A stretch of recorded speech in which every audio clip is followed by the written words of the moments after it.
Is it generational curses or generational patterns? Patterns within your family lineage that have passed down to you, that you have become consciously aware of, that you now want to change. Either way you look at it, it is something in your lineage that needs to transcend, that needs to be alchemized.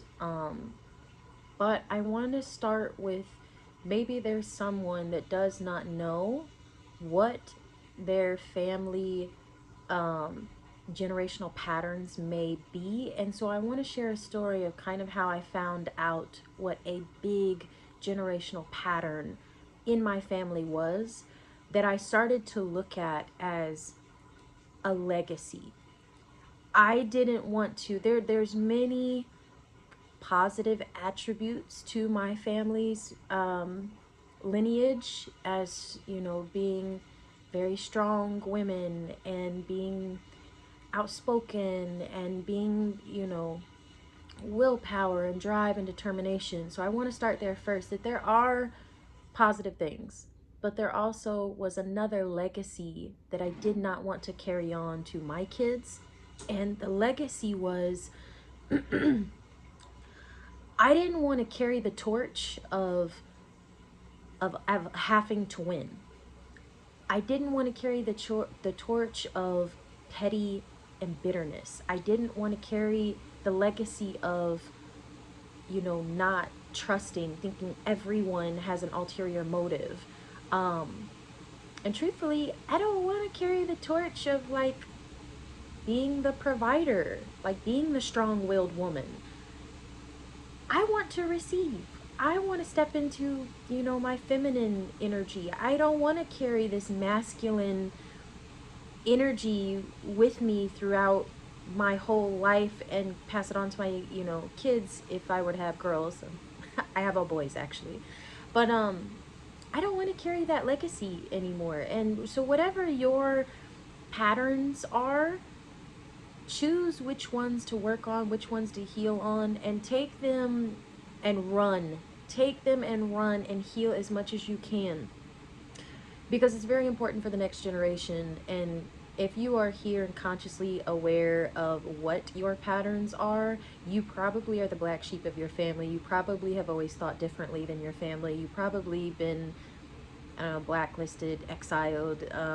People that they just don't see you. You're just different from your family.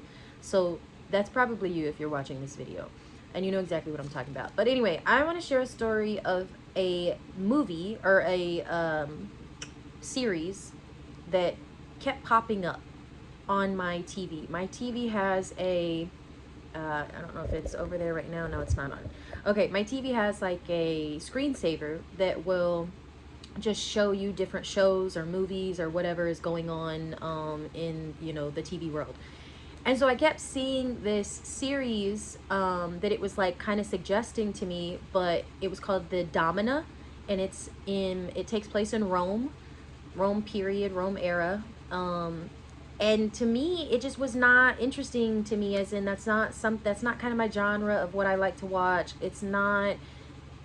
It didn't seem interesting to me. I don't really care for like the Roman Empire period.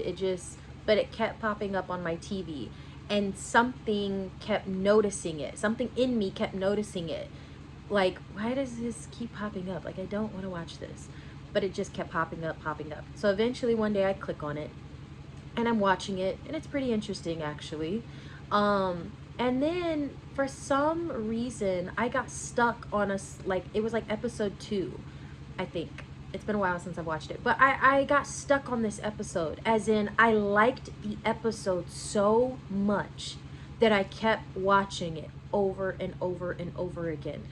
And something in me, again, was like, why do I keep watching this episode? Like, what is it about this episode that I like so much? I couldn't figure it out. And I kept watching the episode over and over and over again. And eventually one day it clicked that after I think the 4th time watching it, it clicked that all of a sudden I could see myself in, to give you backstory, the Domina is about Lucia Drusilla. Maybe I'm saying that wrong. I don't know. Some Roman emperor. She was married to Caesar Augustus. So the whole series takes place around them, Caesar Augustus and Livia Drusilla. Um, they were like they were this empire, this power couple. Anyways, this second episode, Livia Drusilla was married to Nero first, and she ends up like Nero like loses his power or something like that, you know, loses kind of like his title as like whatever he was. So she sets out, Livia Drusilla, she sets out to, I'm not going to be a, not necessarily a peasant, but I'm not going to be that. I'm going to get power back, and I'm going to stay in power because my family lineage has ruled Rome for so long. I refuse, you know, to like become a nobody. So she goes to Caesar Augustus, and he's already married to someone else. She goes to Caesar Augustus, and she basically, I wouldn't say seduces him, but like convinces him of why he should marry her, because they could build an empire together. And with the power and the name that she has, they could really build an empire. Now, what happens in the second episode is Caesar Augustus is very, you know, allured, attracted to her, and he also loves power. So he takes up her offer, and he lets his wife, divorces his wife, which by the way, she was like pregnant. She was pregnant with his child. He divorces her, sends her off somewhere, and marries Livia Drusilla. And the other wife of Caesar Augustus, the one that, you know, he divorced and then sent off, like, you know, she didn't matter. She was very bitter, very angry, very spiteful, very bitter the entire season, rightfully so, right? But the entire season, she kept using and spending her energy to try to break them up, try to have their sons, you know, their kids killed. She just tried everything in her power to knock Livia Drusilla off her pedestal, to cause, you know, bitterness, to cause jealousy, hate, drama. She did everything in her power. And all of a sudden I could see myself in both situations. I could see myself in Livia Drusilla, as in my family, the women in my family, I think they marry for power. Maybe not like Roman Empire power, but I could see something, you know, a part of me resonated with her. Um, but a bigger part of me resonated with the wife that he exiled, basically. That how bitter, hateful, and jealous she was.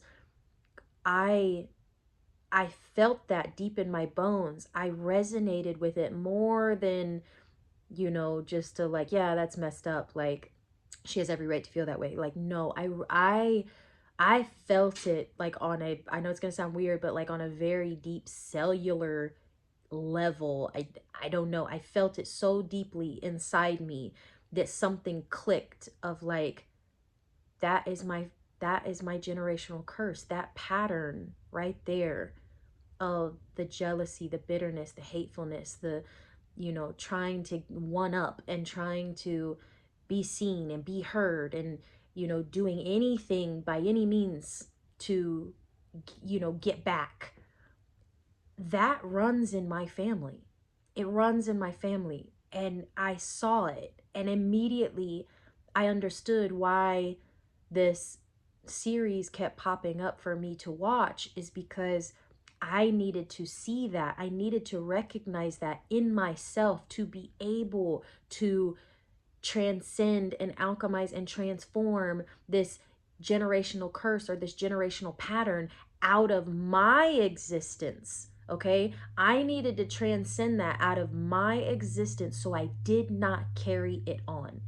So I did not carry it to the next generation. So I did not show up in the world that way, because I'm sure I have. I can't think of anything right at this moment, But the pettiness, I have showed up in that way. I know I have many, multiple times. Now, what I thought was no one could see that. I thought nobody could see what I was doing. But watching the series, you could clearly see what she was doing. And do you want to know what also I noticed? She lived a miserable life because she spent her entire life trying to get back at Livia Drusilla, trying to make their life hell. She lived a miserable life. She wasted and spent all of her mental space, all of her energy on them, trying to get back, trying to one up, and trying to just destroy Livia Drusilla, instead of, recognizing it for what it was, knowing that it had nothing to do with her. It was all about power. It was nothing to do about her looks, or that she wasn't good enough, or that she wasn't a good wife. He just wanted power. It had nothing to do with her. But she internalized it, and she ran with it and spent her entire life miserable trying to get back at them because of it, instead of, like I said, recognizing that it had nothing to do with her and going off and living a happier life, finding someone else that adores her, finding, you know what I mean? Like, that was the biggest, like, epiphany moment for me, that, like, I cannot carry this on. And immediately, kind of after that, I really started to recognize within myself of when I was holding on to bitterness, when I was holding on to, like, a grudge, when I was holding on to those things. I instantly kept thinking of that girl, and I can't remember her name now, but I instantly kept thinking of her, of like, I don't want to live like that. I don't need to carry this. This isn't my shit to carry. It has nothing to do with me. Is it triggering me? Yes, for, on another healing layer level, but I don't want to hold on to it, and I don't want to spend my energy on trying to make the next person see what I see, feel what I feel. I refused. That couldn't have been more clear for me to see, of, you have to change. You have to change. And if you are aware of some of the patterns, the generational curses in your family, awareness isn't enough.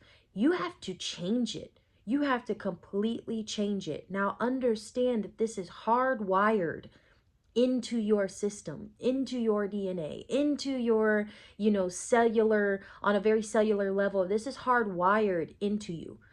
This is going to be hard to undo, but you can do it. You have the tools to do it. There's probably people in your life that are showing you a different way to respond, that are showing you that you don't have to hold on to things. They probably live a very happy, peaceful life, and you're wondering, how do I do that also? Well, they're already giving you an example, and they're already giving you the visual of how they live that way. Pay attention to how they live that way. They probably don't hold on to shit.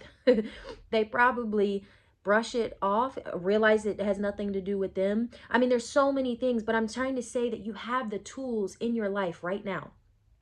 You have the tools, whether it's people living the life you want to live, whether it's people showing up on your social medias somehow talking about this kind of stuff. You have the tools to change what you need to change, so you do not pass on the legacy of a miserable life, of jealousy and bitterness, of always having to one up, always having to win. And I will say, after this, it really transformed my relationships. The women in my family only get with people, men that they can control and manipulate. They only get with men that allow that, because the need for power is so strong in my bloodline, in my lineage, that goes way back. And this was another thing. This showed me that this, when I tell you, I can't even explain it. When I tell you I felt it on such a deep level, I honestly felt in my spirit, in my soul, that ex-wife, the one that he exiled, was part of, I probably came from her. My lineage, my bloodline probably came from her. It showed me that this family patterns and generational curses can go all the way back to periods at hundreds of years that you are not aware of. It's more than you. It's more than your grandparents and great grandparents. It probably goes back hundreds of thousands of years, because I cannot explain enough. I seriously felt like that girl, that woman, the energy that played out in that series was part of I came from that. I came from that. And that's probably, the actual person is probably my bloodline, truthfully. And that showed me, wow, how long this actually goes back, that it's so much bigger than myself. I need to get this out of my family lineage. I need to get this out so I do not pass it on to the next generation, so we can live a life full of more love, more peace, more neutrality, more, just kindness, compassion. I want to live that way. And that changed my life, honestly, forever, because I noticed it in my relationships that, you know, in a way, not in the exact same way, I desperately want to receive, as in I don't want to be the provider. I don't want to be in the masculine energy. I don't want to, in a relationship dynamic, I want to be in my feminine energy. I want to live the soft life. I want to, have men that I can depend on, that I can trust, I don't want to live the way that the women in my family are living. So how I say this kind of transformed in my relationships also is the need to win, the need for power. I instantly gave it up. Instantly. It couldn't have been more clear for me to see what I saw. And also, I had been working on this for a while, but to see it play out right in front of me, of what it looks like and how everyone can see it, I instantly started just not holding on to stuff in my relationship, not needing to have the last word, not needing to prove that I'm right, not needing to, it instantly just dissipated. I don't even know where it went. It just dissipated, alchemized it, transcended it. I mean, it just completely went away, where even my relationships with, men completely changed. I am living in the life I've wanted to. I'm living in where the men is actually, more of the provider, and I can depend on them and I can trust them and they're reliable, and asking for help isn't so hard anymore. Like, I don't have to be the strong one. I don't have to do everything myself. I don't have to, because I can't trust anybody. I don't have to be like that. And let me tell you, my life, wow, I have so much free space in my heart and in my mental space to actually use that energy for something else, to create a business, to, like, there's I don't think people realize that what you spend energy on literally runs your whole life. And I was spending energy on wanting to be right, having to be right, proving my point, having to have power, having to take the lead and the lead role. And even though I didn't want it, that's a subconscious kind of beliefs in there, and intertwined in that too. Even though I didn't want that, I was spending all my energy being that. So the more that you become aware of, generational patterns, generational legacy, generational trauma, generational curses, whatever you want to call it, the more you become aware of that, it's your job to completely dissipate it, to completely dismantle it, and to live, embody it, to live freely, not holding on to those things, and to show other people there's another way to live. There's another way to get your point across. There's another way to have quote unquote power. And for women, if you are watching this, do you want to know the real power in a relationship dynamic? It's you, but you don't have to do anything. That was the biggest epiphany for me. I thought I had to go behind the man and like basically parent them. And that's what made me feel like I had power. I know that's messed up, but I'm being very vulnerable here and sharing my experiences. Where I am at today, I have so much more power than I ever used to. And even though it's really not about power, I'm just showing you a different side of this. I have more power than I ever have, and I do absolutely nothing. I don't have to go behind him. I don't have to say anything. I don't have to do anything. I just have to be myself. I just have to be the muse. I just have to be the pretty painting on the wall that inspires and motivates the masculine in my life to want to be better, to want to do better, to take on more action, to take on more responsibilities. I don't have to say that I want him to do those things. I don't have to do anything but embody me and be myself and be in my feminine energy to even receive those things. Because all I do is be myself, and it has lit a fire under him to motivate him to want better, to be better, to take on more responsibility. And it's the most beautiful thing to watch because I get to watch someone step into their full masculine. Now that I am taking a seat back thinking that like, oh, well, this is the kind of man I want, so I need to like parent them to be that. No, you don't. You don't have to do any of that. None of that. You just have to be yourself. And it's a beautiful, really beautiful experience when you're living on the opposite side of your generational patterns. It's very beautiful. But I wanted to go on here and share that today because there may be somebody out there that doesn't know what their patterns are. It may be something that pops up in your reality as like a show like mine. It may keep popping up and you're like, just like me, that doesn't interest me. It's not even like my kind of shows that I would like, but it keeps popping up. You may have somebody in your reality that keeps showing you a certain energy, at work, in relationships, just everywhere in the world. People at the store, you may hear, you may be at the store and see people like, arguing or something like that, and you'll notice it. Like, you may be at the library, you see people arguing, you may be somewhere else, and it's like, why do I keep seeing this everywhere? Those aren't coincidences. That is whatever you believe in. That is that higher power, that source of creation of where you come from. That is that trying to show you, I know you want to heal this and you have all the right tools to do it. So I'm going to share these things with you and keep putting them in your face until you see it, until you recognize it within yourself, to accept it. That, because in order for me to even recognize, I had to accept that that was also me, that I act just like that, that I am bitter, that I am jealous, that I am petty, that I am having to one up, that I need power. I had to admit that about myself. Otherwise, I could have never changed it. If you're running from that, take a hard sit down and look at what keeps showing up in your reality that you may be refusing to accept. So that's my episode for today. We will see you here in a few days.